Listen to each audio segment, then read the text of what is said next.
Les artisans, ouvriers et missionnaires, débarqués à Trois-Rivières à l'été 1634, se retrouvent isolés lorsque leur navire retourne à Québec.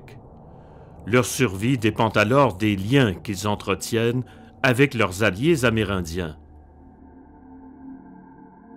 Il faut se mettre dans l'idée de l'époque, sachant que les Français, ils sont pas capables de partir dans le bois, ils vont mourir.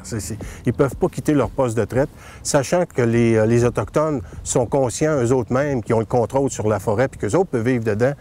Ils n'étaient pas trop énervés de voir arriver des Français sur place, sachant qu'ils n'auraient pas bougé puis ils n'auraient pas pris la forêt. Puis vous le savez, là, même aujourd'hui, allez prendre le bois, là, rentrer 100 mètres dans le bois fort, comme on dit, là, bien des chances que vous ne retrouviez pas votre route facilement. Là. Fait qu'à ces époques-là, les Indiens étaient très conscients de ça, étant des gens de la forêt, que les Français resteraient dans leur colonie de comptoir. Ça va changer plus tard, à partir du moment où ça devient des colonies de peuplement. Pendant l'été et l'automne, les bâtisseurs se consacrent à la construction du fort et de son habitation. Même s'ils avaient apporté avec eux vivres et matériels, sans doute ont-ils profité d'échanges avec leurs alliés amérindiens, comme l'avaient fait avant eux les Français impliqués dans le projet de colonisation massif, mais avorté, à Cap-Rouge entre 1541 et 1543. On a au Cap-Rouge la première colonie française d'Amérique, établie entre 1541 et 1543. Elle a cessé. On a rapatrié tout le monde là, en 1543 pour des raisons de politique, de géopolitique européenne. Il y a des échanges avec les Amérindiens, on le sait dans les récits, mais donc, pendant les fouilles archéologiques, on a trouvé beaucoup de matériel amérindien combiné avec le matériel français, donc dans la même couche d'occupation du 16e siècle. Alors on sait qu'il y a eu des échanges. Ces échanges-là nous étaient parvenus aussi dans les récits.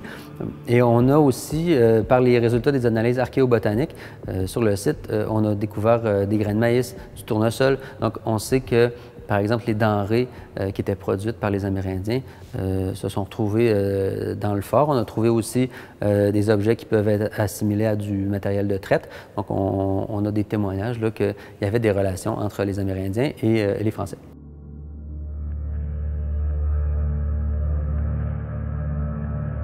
Dès le premier hiver, la petite équipe de bâtisseurs doit affronter de terribles conditions climatiques, cause de famine chez leurs voisins amérindiens.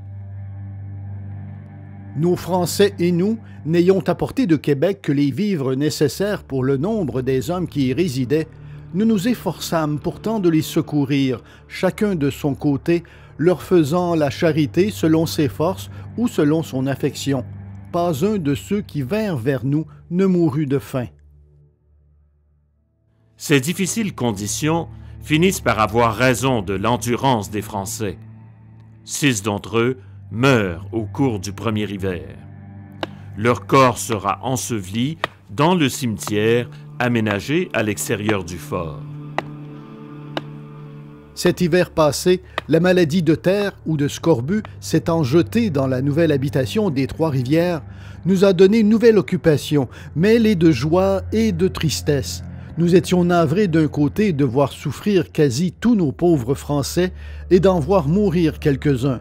De l'autre, nous nous réjouissions de voir des effets tout à fait admirables de la grâce de notre Seigneur dedans leur âme. Ce premier cimetière chrétien accueille aussi des Amérindiens convertis. 41 y ont été inhumés avant 1650.